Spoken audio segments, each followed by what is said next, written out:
yo busco de Dios, le voy a hallar. Y el conformismo detiene nuestro crecimiento espiritual. Y Pablo dice específicamente: no os conforméis a este siglo. Si algo tiene que haber en la vida del creyente es hambre y sed de Dios.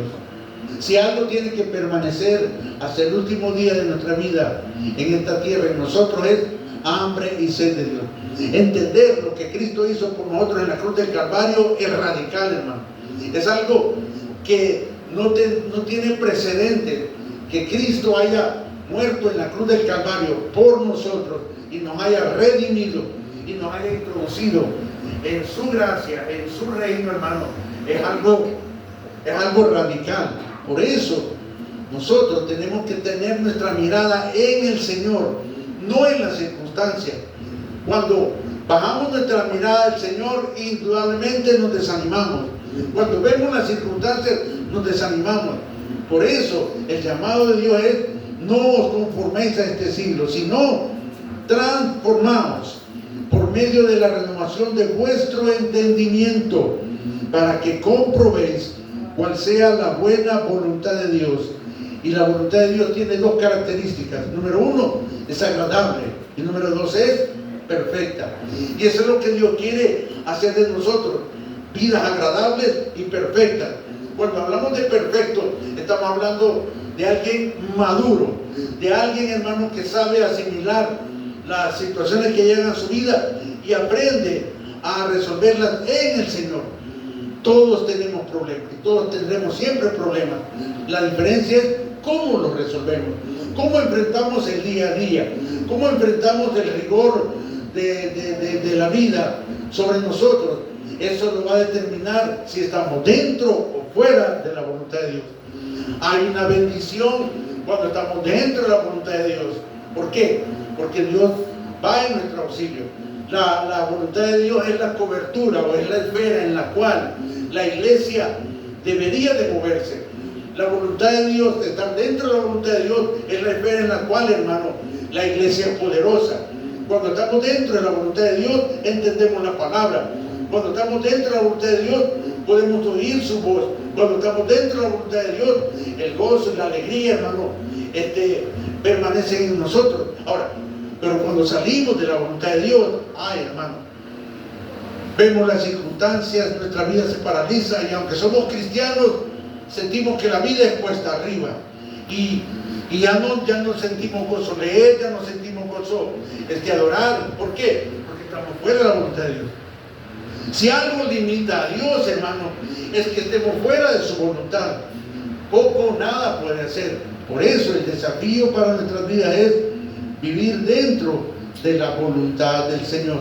Ahora, ¿cuál tendría que ser la dinámica de nuestra vida o de nuestro caminar en esta tierra? ¿Cuál tendría que ser la dinámica del día a día en nosotros? Miren lo que dice el versículo 12. No importa lo que esté pasando, tres cosas tienen que dominar nuestra vida y que nos van a indicar que estamos dentro de la voluntad de Dios. Número uno, gozosos en la esperanza, sufridos en la tribulación, constantes en la oración. Tres cosas: gozosos en la esperanza. Dios no solo nos da promesas, nos da esperanza. Y la esperanza, hermano, es el objetivo, es algo que estamos viendo, algo que está en Cristo. La esperanza es nuestro destino. La esperanza es lo que nos alimenta, es lo que alimenta el espíritu, nos fortalece. Y saber, hermano, que Cristo murió por nosotros, saber que somos hijos de Dios, llena de esperanza en nuestra vida. El término hijo de Dios es algo radical y contundente. No es para sentirse orgulloso y ver de menos a los demás, no. Es para sentirnos gozosos y darle gracias a Dios que su amor y su misericordia se extendió a nosotros. El término hijo de Dios en el concepto religioso, pues es vano y no tiene mucho valor. ¿Por qué? Porque es parte de una tradición, es parte de un concepto humano. Pero el concepto hijo de Dios, como lo revela la palabra, implica, hermano, que la naturaleza de Dios, la naturaleza de Cristo, hermano, ha llegado a nosotros y nos está transformando a su imagen y semejanza. A diferencia, hermano, de los hombres del Antiguo Testamento, nuestra posición es más gloriosa y más bendecida. ¿Por qué?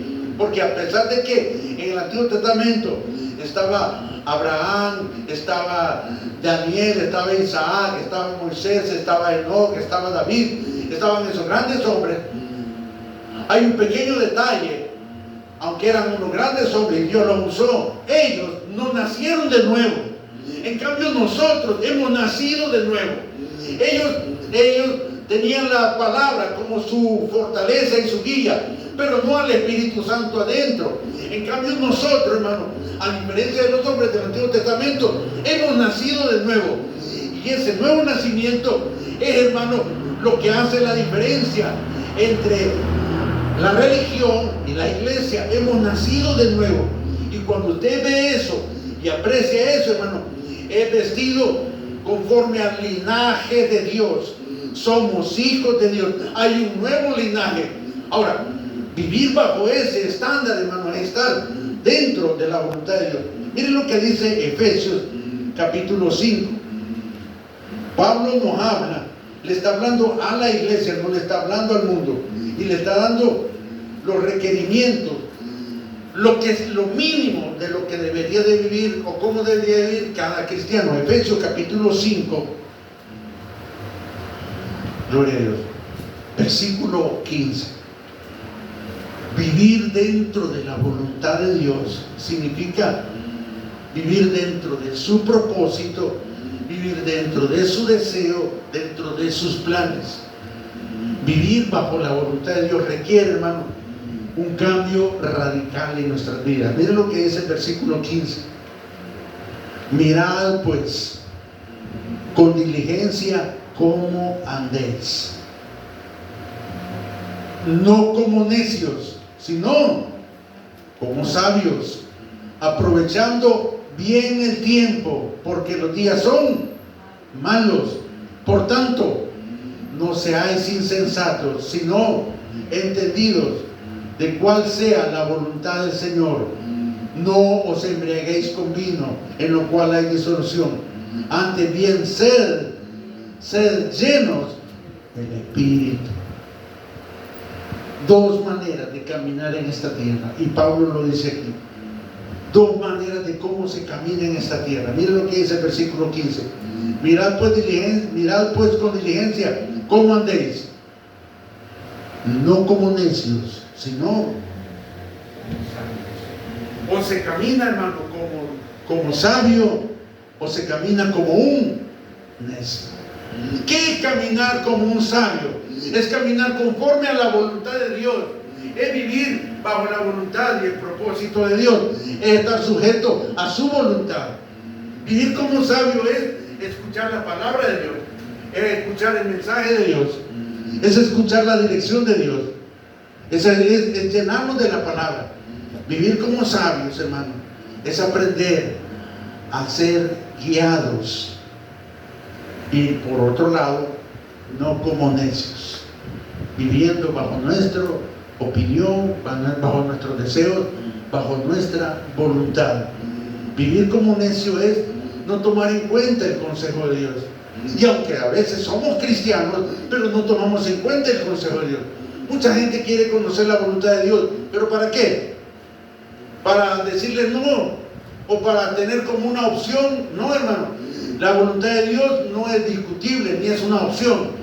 O se vive dentro de la voluntad de Dios como sabio, o se vive fuera de la voluntad de Dios como un necio. Y lo tremendo es de que Pablo le está hablando a la iglesia. Su caminar no era conforme a lo que dice la palabra. Por eso Pablo reprende a la iglesia y le dice: mirad pues con diligencia cómo andéis. Nuestro día a día, hermano, tiene que ser normado y dirigido por la palabra. Nuestra vida devocional tiene que tiene que comandar nuestra vida, tiene que gobernarnos. Entre más comunión tenemos con el Señor, entre más oramos, entre más le buscamos, más clara será su voz sobre nosotros. Hay veces nos confundimos y no sabemos qué hacer, Recordemos, toda situación que llega a nuestra vida encuentra su calma y su paz cuando estamos de rodillas en su presencia. Van a haber momentos difíciles, van a haber momentos en los cuales vamos a llorar y tenemos que llorar. Vamos a pasar, como dice David, por el valle de sombra y de muerte. Y bienvenido, este es el valle de sombra y de muerte. Dios no ha prometido quitar los problemas, Él ha prometido estar con nosotros en medio de los problemas. Por eso el libro de Joel dice: diga el débil, fuerte soy. ¿De dónde viene mi fortaleza? ¿De mi carácter? ¿De dónde viene mi fortaleza? ¿De mis conectes? ¿De mi amistad? ¿De lo que tengo? No, mi fortaleza viene de reconocer mi debilidad delante de Dios. Y ese es un duro golpe. Ese es un duro golpe para el orgullo. Reconocer que necesitamos de Dios, hermano, es el primer paso para estar dentro de la voluntad de Dios. Dios no trabaja con fuertes, trabaja con débiles.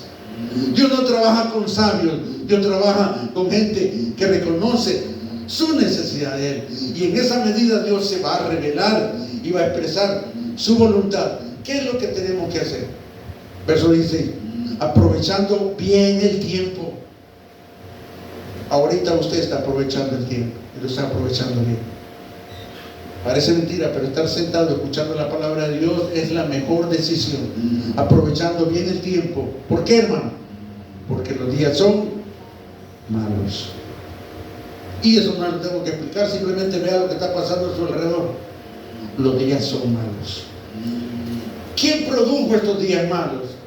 El hombre, cuando se apartó de Dios, su caminar fue malo. Solo vea todo lo que hay a nuestro alrededor. ¿Qué es lo que ha hecho el hombre sin Dios? Una vida, hermano, mala. La mejor tecnología, los mejores inventos son de uso militar. Crear una bomba atómica, hermano, no fue fácil. Tuvo que haber mucho cerebro, mucha inteligencia. ¿Para qué? Para vaporizar al ser humano. Imaginen que los mejores inventos del hombre son para destruir. Los días son malos. Y esta, hermano, es una señal del advenimiento de Dios. Esta es una señal que marca, hermano, el rumbo que tenemos que tomar. Y también nos indica a dónde y qué posición tenemos que tomar. Y es estar dentro de la voluntad de Dios. Aprovechando bien el tiempo. ¿Cómo aprovecho bien el tiempo, hermano? De esta manera. Esta es la mejor manera de aprovechar el tiempo. También adorar al Señor es aprovechar bien el tiempo. Leer su palabra es aprovechar bien el tiempo. Dedicar tiempo al Señor es aprovechar el tiempo. Muchos creen que es perderlo. No, es todo lo contrario, hermano. No incluir a Dios en nuestra vida es perder la vida, es perder el tiempo. Nuestra vida se diluye en un montón de cosas aparentemente importantes, hermano. Pero cuando llegamos a la plenitud de nuestra vida, nos damos cuenta que aquello que era importante hoy ya no tiene valor. Lo que para el mundo es importante, hermano, para la vida cristiana es un atraso, es un estorbo. ¿Por qué? Porque Dios está diciendo que como hijos de Dios, nuestra mirada tiene que estar en Jesús. Como hijos de Dios, nuestras prioridades tienen que ser transformadas. Nuestro problema es prioridades. ¿Qué es lo que asalta nuestra vida en la mañana? ¿Qué es lo primero que hacemos al comenzar el día? ¿Y qué es lo que hacemos al finalizar el día? ¿Y qué es lo que hacemos a la mitad del día? Una vida de devoción, hermano, marca el crecimiento, marca la fortaleza de alguien que ha sido llamado por Dios. Por eso insiste Pablo, aprovechando bien el tiempo, porque los días son malos. Hoy es más difícil ser cristiano que antes. Hay más distracciones. Hoy hay más cosas que nos entretienen. Hoy el hombre está más ocupado. La palabra más común es: no tengo tiempo. El problema es que ese factor nos está apartando de Dios. Por tanto, es aprovechando bien el tiempo, porque los días son malos. El verso dice: por tanto, le dice Pablo a la iglesia de Efesios, no seáis insensatos, no cometáis el error de apartarte de aquel que es tu provisión. No cometáis el error de vivir de acuerdo a tu voluntad. Dice, no seáis insensatos, sino entendidos de cuál sea la voluntad del Señor. ¿Y cuál es la voluntad del Señor? Dos cosas van a marcar y nos van a indicar que estamos dentro de la voluntad de Dios. Número 1, versículo 18 dice: no os embriaguéis con vino, en lo cual hay disolución, antes bien sed llenos del Espíritu. La voluntad de Dios es que usted y yo seamos llenos del Espíritu Santo. ¿Y cuál sería la segunda? Vámonos a Mateo capítulo 6, y ahí vamos a encontrar el otro deseo de Dios para nosotros. El primer deseo es que seamos llenos del Espíritu. El segundo, hermano, una vida llena del Espíritu, una vida guiada y sostenida por el Espíritu, nos va a llevar a la segunda decisión que tenemos que hacer. Y esta, hermano, es sumamente importante. Ya la oyó 10,000 millones de veces, pero quiero que le pongamos atención ahorita. Vamos a hacer un exégesis de este versículo. Mateo capítulo 6, versículo 9 y 10. Dice: vosotros pues oraréis así: Padre nuestro que estás en los cielos, santificado sea tu nombre. Venga tu reino. Hágase tu voluntad, como en el cielo, así también en la tierra. Esta es la segunda cosa que Dios quiere que hagamos. Número 1, ser llenos del Espíritu Santo. Y número 2, que le pidamos al Señor que se haga su voluntad. Hermano, pero eso es bien fácil. No es tan fácil. Cuando usted le dice: hágase tu voluntad, ¿sabe qué le está diciendo Dios? Que usted se tiene que hacer a un lado. Como madre, hágase a un lado. Como esposo, como esposa, hágase a un lado. Como empleado, hágase a un lado. ¿Por qué? Para que Dios intervenga en su hogar, en su matrimonio, en sus finanzas, en su vida. En otras palabras, cuando le digo al Señor: hágase tu voluntad, le estamos diciendo: toma el control de todo. El hacer la voluntad de Dios es contrario a nuestra voluntad. A veces pensamos que Dios piensa como nosotros, o que tiene el carácter que tenemos nosotros. No. Aquí el apóstol está diciendo algo bien radical. Miren lo que dice. Vamos a ir despacito. Vosotros pues, verso 9, oraréis así. ¿Qué significa? Que estábamos orando mal. Por muchos años se había estado orando mal. Y directamente Jesús les está diciendo: vosotros pues oraréis así. O sea, hay una forma de orar que la que nos lleva a la presencia del Señor. Y hay oraciones que son para nosotros mismos. ¿Escucha Dios todas las oraciones? No. Vosotros pues oraréis así, como diciendo: vamos a empezar de nuevo. Y vamos a empezar a orar de esta manera. Wow, eso, hermano, tiene que llevarnos a hacer un alto. Nuestras oraciones, si no están conforme a la voluntad de Dios, o conforme a lo que Él dice, pues poco o nada produce en nuestra vida. Se nos exige orar, cuando se nos debería decir que deberíamos de orar conforme a su voluntad. Usted tiene que orar, pero si no sé cómo orar. Por eso el Señor dice: mire, la palabra es tan linda que hasta este detalle supremo nos enseña. ¿Por qué? Porque aquí comienza la raíz de mi bendición o de mi fracaso. Aquí se está marcando el principio de una vida guiada por el Espíritu Santo, o una vida sostenida por mí. Soy cristiano, pero yo tengo mi carácter. Soy cristiano, pero no me vaya a buscar después de las 12, ¿verdad? Como dice Machete, estate en tu vaina, ¿verdad? Poco o nada ha hecho Dios. La transformación de una vida comienza en cambiar nuestra naturaleza, mi naturaleza humana por la naturaleza divina. Y esto, hermano, comienza, y vosotros oraréis así. Muchos lo han tomado como un rezo o como una norma del famoso Padre Nuestro. No, pero al hacer un exégesis, comprendiéndolo a través de lo que dice el Espíritu, es otra cosa. Tenemos que aprender y reconocer que no hemos orado así. Nuestras oraciones pareciera como que fuera el menú de un restaurante, ¿verdad? ¿Qué voy a querer? Nos presentan el menú de la carta, ¿verdad? Quiero esto, quiero esto, quiero aquello. No, hermano, la oración no es un menú para escoger. La oración es un momento de comunión y de quebranto delante de Dios, donde voy a escuchar su voz y Él va a hablar a mi vida y me va a decir qué es lo que tengo que hacer. No es lo que yo quiero, es el deseo de Dios. Por eso dice su voluntad versus mi voluntad. Aunque nuestros deseos sean buenos y nuestras intenciones maravillosas, Dios tiene algo más grande para nosotros. Por eso vamos a comenzar. Vosotros pues oraréis así. ¿Cómo tenemos que orar? Primero, Padre nuestro que estás en los cielos. Le va a orar como un hijo habla con su padre. Tiene que entender que Dios es nuestro Padre.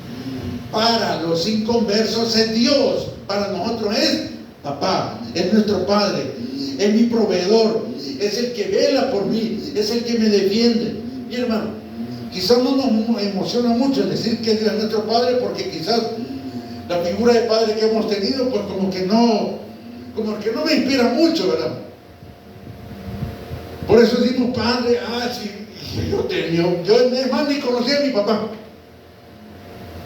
Pero la verdad es otra. Cuando habla de Padre, está hablando, hermano, del que va a proveer, el que va a sostener, el que tiene mi vida en sus manos.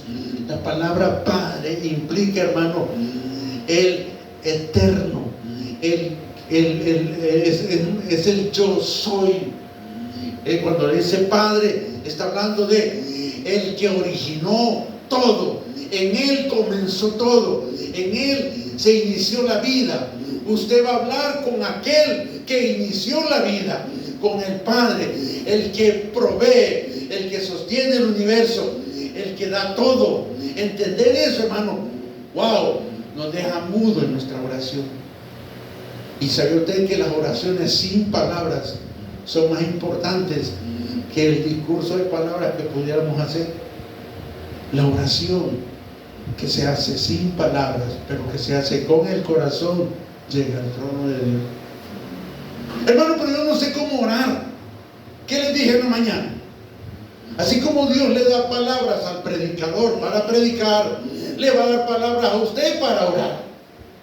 Y va a empezar a fluir la gracia de Dios.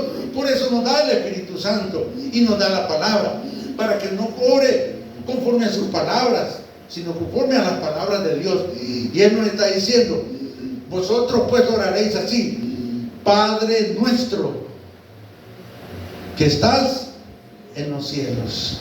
Wow, algo que se nos olvida todos los días. Santificado sea tu nombre. Si algo, hermano, tiene que tener valor en su vida, si hay algo que, hermano, tiene que alegrarlo y satisfacerle, es el nombre de Dios. Santificado sea tu nombre. El nombre de Dios es sagrado y tenemos que entender eso. Estamos ante un Dios maravilloso, glorioso, y nos invita a que le digamos papá. ¿Qué cree? ¿Qué barreras hay entre un padre y un hijo? No hay nada. Un hijo delante de su papá, wow, está seguro. Para un hijo su papá lo es todo. De igual manera, Cristo, nuestro Padre, tendría que ser lo mismo. Cristo para usted debería hacerlo todo. ¿Qué es ser cristiano? Es tener la vida de Cristo adentro de nosotros, el cual nos guía a nuestro Padre. Santificado sea tu nombre. Venga tu reino. Wow. Necesitamos pedirle eso. Venga tu reino. Establece tu dominio, tu gobierno sobre la tierra. Venga tu reino. ¿Y qué es lo que caracteriza el reino de Dios? Hágase tu voluntad, como en el cielo, así también en la tierra. Mire, es bien fácil decirle: Señor, haz tu voluntad en el país. Señor, haz tu voluntad en El Salvador. Señor, haz tu voluntad con esos hermanos. Pero no, dígale: Señor, haz tu voluntad. Ahí pues como que, mira, mejor ya, aquel necesita más, Señor. Aquel se anda bien reventado. No, yo aquí soy fiel, yo no te fallo. Aquel, no, si aquel es el puro demonio, el Señor, él. No. Cuando me dicen, amigo, que a ti te digo, hágase tu voluntad. ¿Qué estamos diciendo? Acepta o recibe el señorío de Dios en tu vida. Orar de esa manera, hermano, nos introduce al plan y al propósito eterno de Dios. Hay un linaje divino en nosotros. La sangre de Cristo no solo nos limpia, sino que está en nosotros. Somos hijos de Dios por sangre. Él nos encontró en la cruz, nos compró a precio. Somos de Él. No somos cualquier cosa. No somos religiosos, ni solo seguidores de Cristo. No, es nuestra vida, es el principio y el fin en nosotros. Cristo es el alfa y la omega en mi vida. Sin Él, hermano, nada funciona. Por eso, hermano, nuestra oración tiene que ir orientado, no a decirle lo que yo quiero, sino a decirle: Señor, haz tu voluntad en mi vida, en mi interior. Señor, si tú quieres que yo siga pobre, pues voy a seguir pobre. No le diga eso. Señor, haz tu voluntad, revélame lo que soy delante de ti. Revela tu propósito para mi vida. No es lo que yo quiero. Hermano, hemos vivido un evangelio a nuestra manera. Hemos vivido un evangelio pues donde yo tomo las decisiones, donde yo digo lo que se va a hacer. No, Dios quiere introducirnos un evangelio donde Él hace su voluntad. Ahora, y esto de hacer la voluntad de Dios es determinante para nosotros, hermano, porque no hay lugar para otra cosa. Miren lo que dice Mateo capítulo 7, continuando con la oración. Solo dele vuelta a la página. Mateo capítulo 7. Si algo tenemos que guardar en nuestro corazón es buscar, vivir y hacer la voluntad de Dios. Miren lo que dice Mateo capítulo 7, verso 21. No todo el que me dice: Señor, Señor, entrará en el reino de los cielos, sino el que hace la voluntad de mi Padre que está en los cielos. Wow, aquí ya se pone más serio la voluntad de Dios. Si yo no hago la voluntad de Dios, ¿qué pasa? No voy a entrar al reino de los cielos. O sea, así de serio es. No todo el que me dice Señor, Señor, entrará al reino de los cielos, sino el que hace la voluntad de mi Padre que está en los cielos. Mire, hablar del amor del Señor es lindo, pero ponerlo en práctica, wow, esa es otra cosa.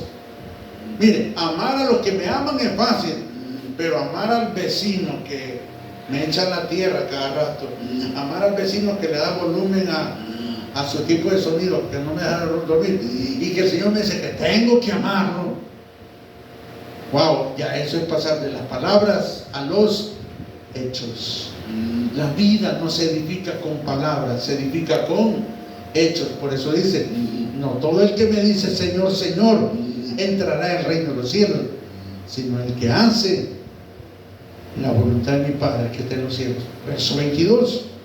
Muchos, esta palabra es triste, muchos, no dice 2, 3, dice muchos, me dirán en aquel día, Señor, Señor, no profetizamos en tu nombre, y en tu nombre echamos fuera demonios, y en tu nombre hicimos muchos milagros. Entonces les declararé, mire qué tremendo, nunca os conocí, apartados de mí, hacedores de maldad. Aquí está hablando de un sistema religioso que ocupan a Cristo como ganancia, como para promoverse ellos, donde han ocupado el nombre de Dios para su gloria. Al hermano Jimbo le preguntaron, ¿y usted a quién sigue? Yo sigo, le dice, a un hombre que tuvo una pequeña congregación de 12 hombres y que estos hombres fueron llenos del Espíritu Santo y cambiaron el mundo. No sigo a un pastor de una mega iglesia. Sigo a un pastor humilde que tenía 12 miembros y que les enseñó a vivir la vida cristiana y que fueron llenos del Espíritu Santo y transformaron sus vidas y las que estaban a su alrededor. ¿A quién seguimos nosotros? ¿Quién nos instruye? Paul Washer, John Piper,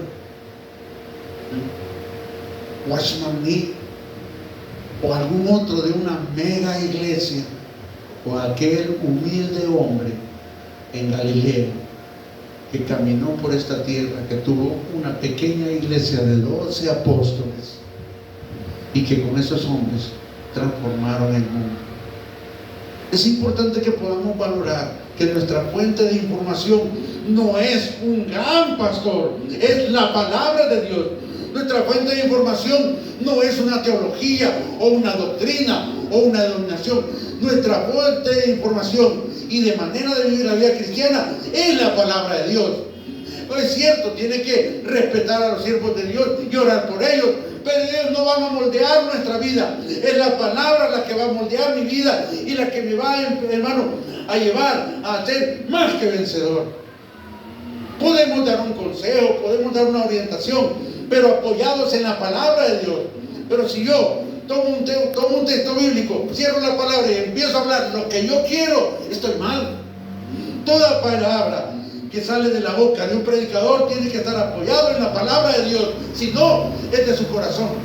O predicamos conforme a nuestro corazón o conforme a la inspiración de Dios, y eso es determinante para los que nos oyen. ¿Por qué? Porque está en juego nuestra vida, está en juego nuestra eternidad. Vamos a aprender a ser buenas personas, no hijos de Dios. Porque, hermano, ¿qué hace la religión de los hombres? Hace buenos hombres, hace buenas personas, amables, morales y todo. ¿Y qué hace la iglesia? Hijos de Dios. Eso es lo que hace la Biblia. Lo hace usted un hijo de Dios. Le enseña a orar, le enseña a descubrir quién es su Padre, nos enseña a vivir y a honrar el nombre de Dios paso a paso. Mateo capítulo 12, versículo. Mire, aquí Jesús es radical, enseña algo tremendo. Mateo capítulo 12,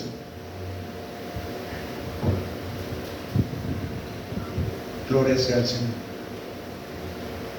Versículo 46 en adelante. Dice: mientras él aún hablaba a la gente, he aquí su madre y sus hermanos estaban fuera y querían hablar con él. La madre y los hermanos de Jesús, hermanos de carne. Y le dijo uno: he aquí tu madre y tus hermanos están fuera y te quieren hablar. Querían interrumpir el culto, ¿verdad? Respondiendo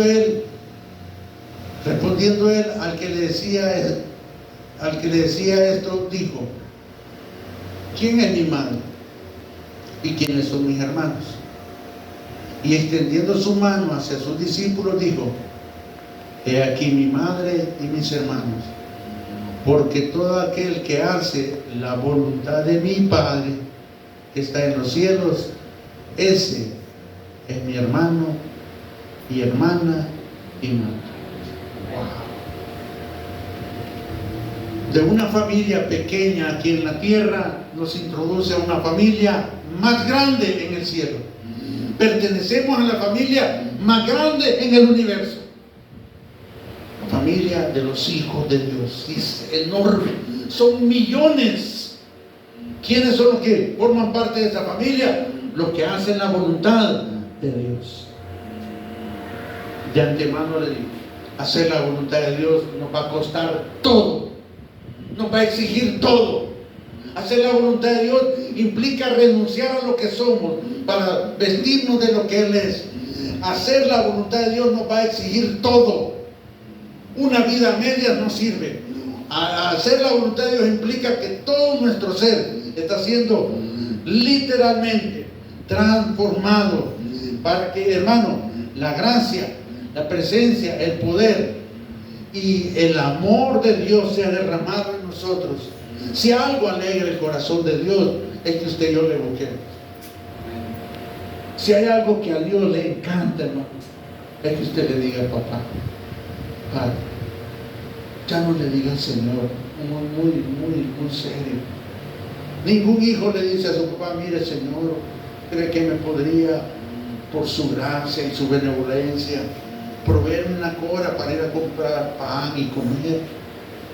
¿Para que no le arriesguen así? Papá, mira, te agarro una cora aquí del pantalón. Una relación con Dios implica confianza, pero para tener confianza con alguien tiene que conocerlo. Y solo una relación de padre e hijo implica tal confianza. Nuestra garantía, nuestro sostén y nuestra fuerza, hermano, es amar a Dios. Amar a Dios implica dejar de amar al mundo. Primera de Juan. Amar a Dios implica dejar de amar al mundo. No podemos amar a dos señores. O amamos al mundo o amamos a Dios. Primera de Juan, capítulo 2.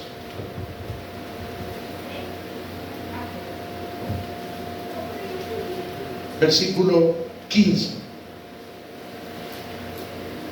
Literalmente, esto no es espiritual, es literal.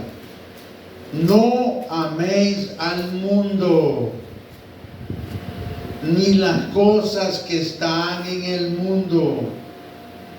Si alguno ama al mundo, el amor del Padre se aparta de su vida. El amor de Dios no está en él. Porque todo lo que hay en el mundo, los deseos de la carne,